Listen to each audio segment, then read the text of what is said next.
Hello and welcome. Now, in this video, we are going to walk through the process of uploading a standalone video. So to do that, you're going to click your videos. What you're going to do then is you're going to add your standalone title, and you're going to write in a title, pick a category, and then select the language that you want your metadata to be in. Once you do that, you'll then click continue.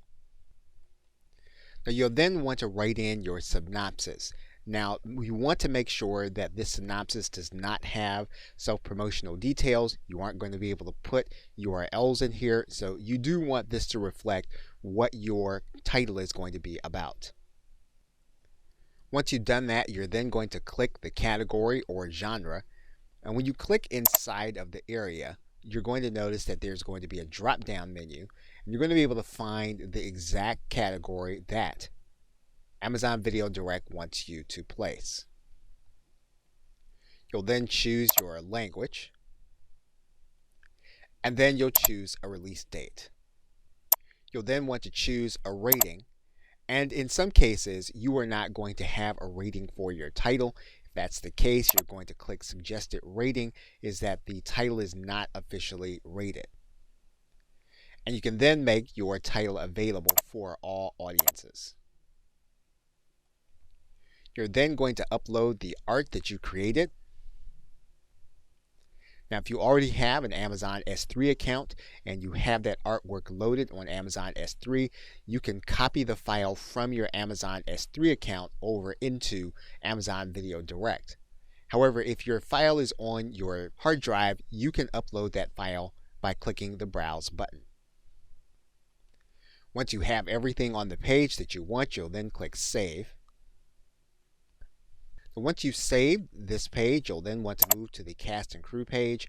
You'll want to write in the name of the creator as well as your crew member.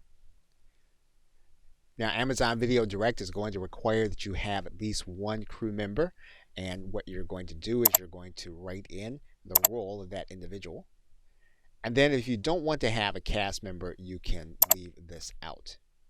Once you have all this information ready, you can then click Save. You'll then move to your video asset section. And what you'll be doing then is you'll be uploading your file, your captions, and if you have a trailer, you can upload that trailer to this area. And once you have the necessary content, you can then click Save. So once you've uploaded your content, one thing you'll want to note is that in order to get your transcribed file to go along with the file that you're uploading with your video, it will need to be an SRT file or one of the formats outlined by Amazon. We'll now go to the Availability tab, and we'll choose where we want the content to be made available. We'll click all of the applicable places where we want it to be available. We'll determine how we want it to be streamed. And once we've done all that, we'll then click Save. And once you have uploaded and you have completed all of your titles, you will then be ready to publish your video for viewing on Amazon Video Direct. Okay, so with that, thanks, and I will see you in another video.